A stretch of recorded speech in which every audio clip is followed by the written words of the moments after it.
سورہ نساء آیت نمبر 46۔ آپ حضرات کے پاس پیج نمبر ہے 169 169۔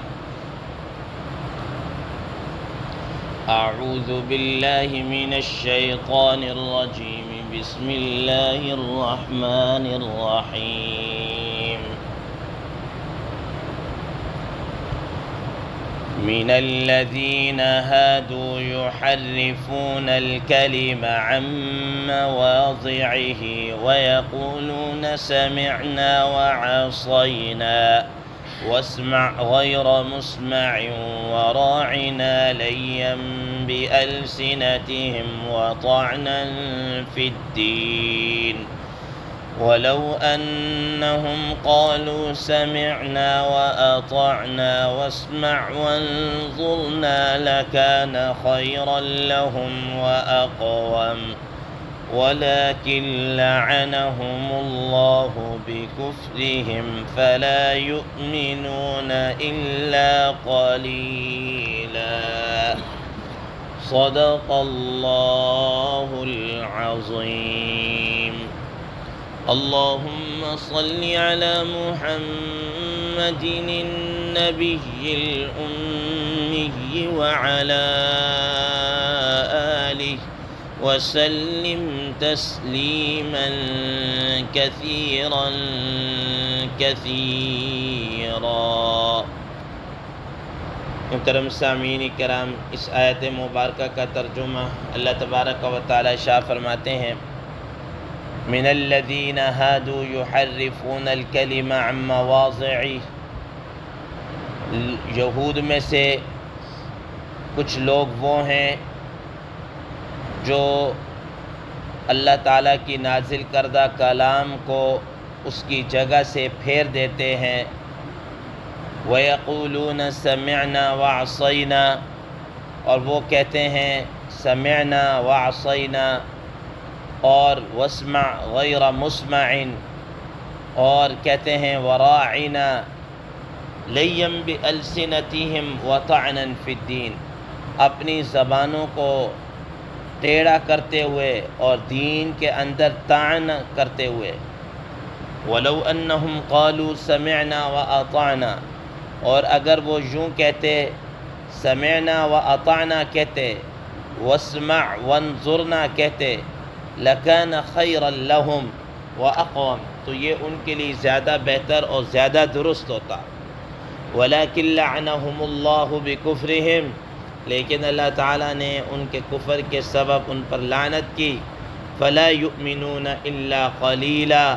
تو وہ ایمان نہیں لائیں گے مگر ان میں سے تھوڑے افراد۔ محترم سامعین کرام، کل ہم نے اس آیت کے متعلق گفتگو شروع کی کہ یہود اللہ تعالیٰ کی نازل کردہ جو کتاب تورات اور انجیل ہے اس کے اندر تحریف کرتے تھے، اور تحریف لفظی بھی کرتے تھے، تحریف معنوی بھی کرتے تھے، لفظوں کے اندر بھی ہیر پھیر کرتے تھے اور معنی بھی کچھ کا کچھ مراد لیتے تھے۔ اللہ تبارک و تعالیٰ نے اس کے ساتھ ساتھ یہ بھی فرمایا کہ وہ اپنی زبانوں کو ٹیڑھا میڑھا کر کے اور دین کے اندر طعنہ کرتے ہوئے بھی دین کے اوپر، اسلام کے اوپر طعنہ زنی بھی کرتے تھے۔ اب وہ کہ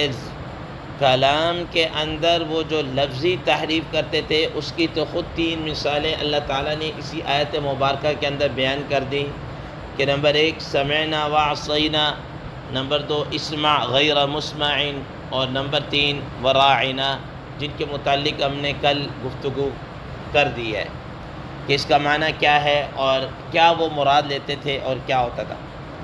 آج آگے چلتے ہیں، لیم بألسنتہم وطعنا فی الدین، کہ اپنے زبانوں کو ٹیڑھا میڑھا کر کے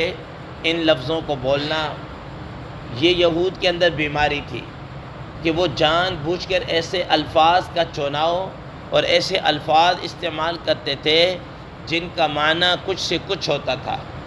جیسا کہ یہ 3 الفاظ تو گزرے، اس کے علاوہ حدیث مبارکہ میں آتا ہے کہ یہودی جب رسول اللہ صلی اللہ علیہ وسلم کی مجلس میں آتے تو سلام یوں کرتے، السلام علیکم کے بعد السلام علیکم ورحمۃ اللہ کی بجائے یوں کہتے السلام علیکم، السلام علیکم۔ اب ظاہر ہے جیسے بندہ جلدی کے اندر السلام علیکم کے بجائے السلام علیکم اس طرح کہتے۔ اب السلام علیکم کا معنی یہ ہے کہ تمہارے اوپر اللہ کی سلامتی ہو، ٹھیک ہے،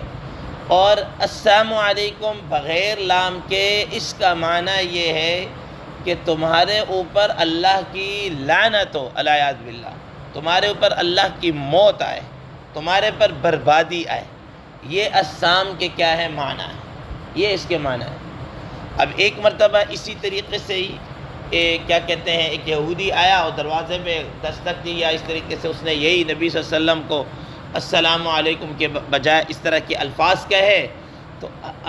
اندر حضرت امی عائشہ صدیقہ رضی اللہ تعالیٰ عنہ سن رہی تھی، تو انہوں نے جب سنا تو فوراً انہوں نے جواب دیا کہ وعلیک السلام وعلیک اللعنہ، ٹھیک ہے نا، کہ تیرے پر بربادی ہو، تیرے پر موت آئے، اور تیرے پر کیا ہے لعنت ہو، یہ اس طرح کی بات۔ اب اس نے جو نبی صلی اللہ علیہ وسلم سے بات کرنی تھی کر لی۔ نبی صلی اللہ تعالیٰ علیہ وسلم جب گھر میں تشریف لائے تو کہا کہ عائشہ آج تو بڑے غصے کے اندر تھی، خیر تو ہے کہ اس نے یہ بات کہی، تم نے کہا، انہوں نے کہا کہ یا رسول اللہ صلی اللہ علیہ وسلم الم تسمع ما تقول، آپ نے نہیں سنا کہ اس نے کیا کہا، ٹھیک ہے، تو آپ صلی اللہ علیہ وسلم نے فرمایا کہ اے عائشہ الم تسمعی، کیا تم نے نہیں سنا جو میں نے کہا اس کو، اس نے مجھے پتہ ہے السلام علیکم کا، تو میں نے اس کے جواب کے اندر وعلیک کہہ دیا، وعلیک، تمہارے اوپر بھی، اگر تم نے کہا کہ سلامتی تو تمہارے پر بھی سلامتی ہو، اور اگر تم نے کہا کہ السلام علیکم تمہارے پر بربادی یا موت یا لعنت، تو میں نے بھی وعلیک کہہ دیا، جو تم نے میرے لیے کہا وہی تمہارے لیے، میں نے تو کچھ نہیں کہا، ٹھیک ہے نا۔ اسی طریقے سے بسا اوقات حضرات مفسرین کرام رحمہ اللہ فرماتے ہیں کہ وہ السلام علیکم کے بجائے کیا کہتے تھے، السلام، السلام، سین کے نیچے زیر پڑھ دیتے تھے، ٹھیک ہے نا، یہ کہتے تھے۔ اب السلام کا معنی کیا ہے، حضرات مفسرین کرام رحمہ اللہ فرماتے ہیں اس کا معنی تمہارے اوپر چٹان گرے، تمہارے اوپر کیا ہے، چٹان گرے،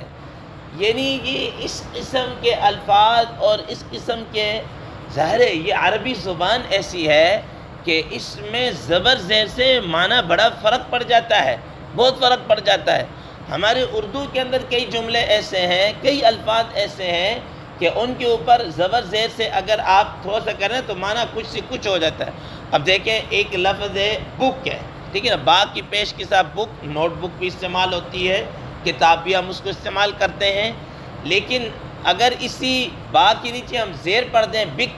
ٹھیک ہے نا، تو بکرا مراد ہوتا ہے، بک گئی، کوئی چیز بک گئی، ٹھیک ہے نا، اور اسی پر با کے اوپر زبر پڑھ دیں بک، تو بکنا مراد ہوتا ہے، ٹھیک ہے نا، فضول گوئی اور اس قسم کی۔ اسی طرح آپ ایک لفظ دیکھ لیں بکری ہے، با کی زبر کے ساتھ ایک جانور کا نام ہے گوٹ، ٹھیک ہے نا، بکری، اور اسی بکری کو اگر با کے نیچے زیر پڑھے بکری اور مراد لیتی ہے، ٹھیک ہے نا، اور اگر اس کو تھوڑا سا کھینچ دیا جائے بکری کا بیکری کر لی تو اور مراد ہو جاتا ہے، معنی کے اندر کتنا فرق پڑ جائے۔ اسی طرح لفظ